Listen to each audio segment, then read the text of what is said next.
This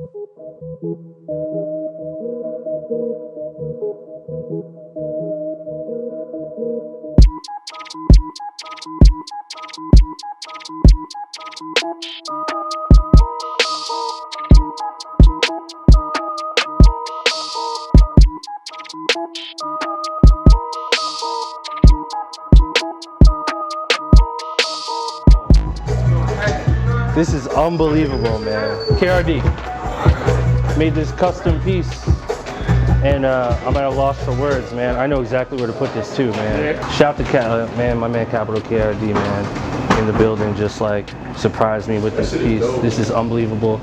I'm honored, man. You sure? You sure, man? Like, damn. Oh my goodness. This is so amazing.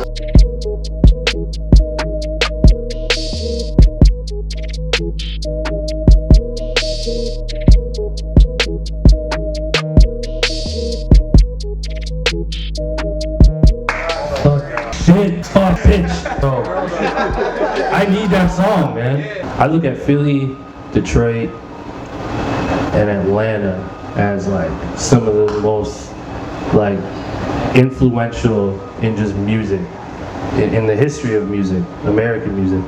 So it's an honor to be here, man. Raise your hand if you're from Philly.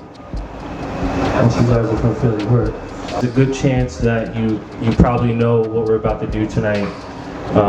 You know, based on the Instagram videos and the YouTube and stuff like that, which I'm hoping you guys have seen. So you're in the right realm, and there's enough space in there for an artist. And that's another big thing too, I think we're going to talk about tonight, is the science of leaving space, having the discipline to not overproduce a beat if the intention is to make records. Really, I look at beat battles the same way that I look at rap battles. The battle rap circuit could be like very lucrative, and it's like evolved into like its own machine, where a lot of battle rappers at the top are they're literally making 6 figures a year, you know? So when you think about the producer battle circuit, there's really, unfortunately, a dead end that you come across, right? So the battles are good for inspiration, they're good for clout to a certain extent, you know, like being the champion of a battle could be beneficial.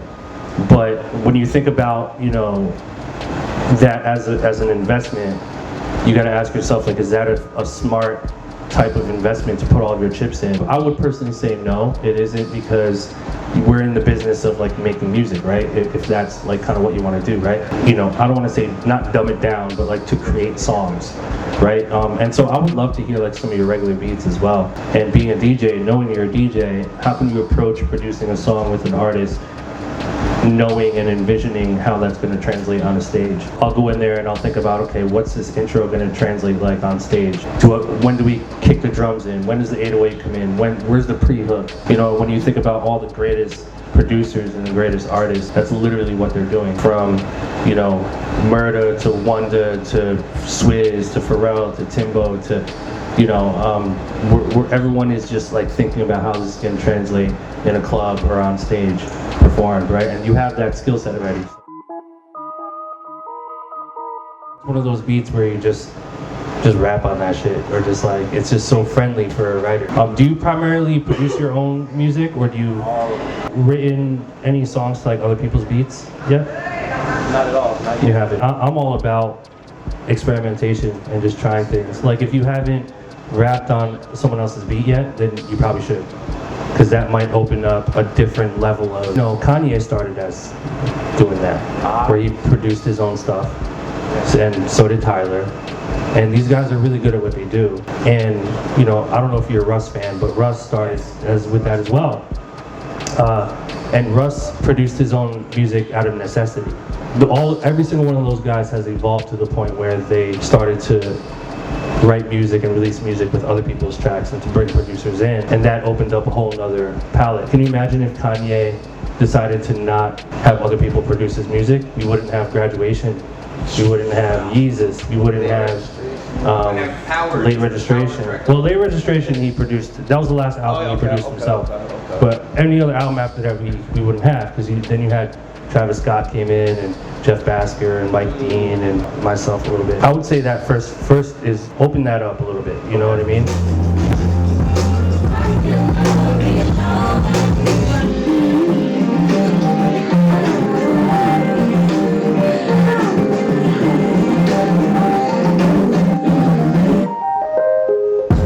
few questions. I have a couple questions, man. Have you released any music yet, or like tell me about that? Yeah, this is on SoundCloud right now. Okay. I got a bunch of remixes and like individual releases that I put out on SoundCloud. And you could only do that for the rest of your life. What would it be? Producing. Yeah. Producing would be the thing that you want to blow up. Yeah. Do you post up any dance videos? I do. You do? Yeah. Like pretty often, or kind of? Not as often as I should. I think one cool thing you could try, I feel like this shit would work. Like do a video on Instagram where you're like making a beat and like doing crazy. I already had that in my mind. Yeah. Okay, so LL Cool Skates. Okay, so if you guys see here, see when you scroll on your Instagram, you want people to know immediately what you do and what you're about by just scrolling. And there's a couple mistakes I see here already. There's some black screens here. But before you post, you want to trim and you want to create your, you can select the image that you want for that first post. If you really want to get followers, you want to be super mindful of like how this stuff looks. Like I want to look at this like 1 month from now, I want to look back at your page and I want to look at this and say, oh, he raps, he produces, he likes VSTs, he dances. Like I want to know that stuff immediately. Also in your bio too, it just says songwriter, producer, artist. But songwriter is first.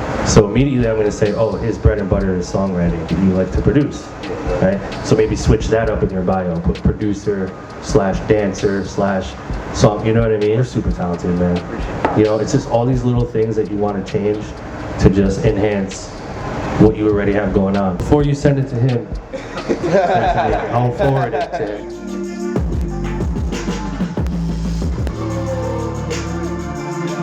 I'm laughing because it's like so good, but I never would have heard that, ever.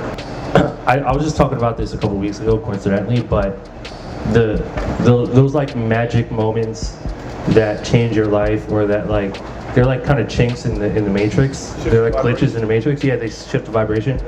You're sort of like, we're cheating the system by accessing vibrations that we never were on a trajectory to vibrate with.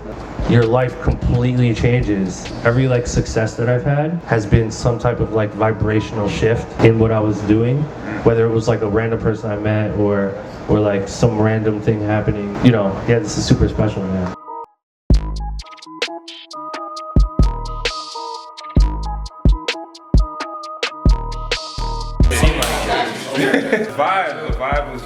The vibe is just contagious here, man. They call it the city of brotherly love. Yeah. Philly is such a hard city, but at the same time, there's like so much love here, though. I used to come out here and do like beat showcases and battles and stuff. Right. Everyone is proud. And then you play your shit, but if they give you respect, it's fire.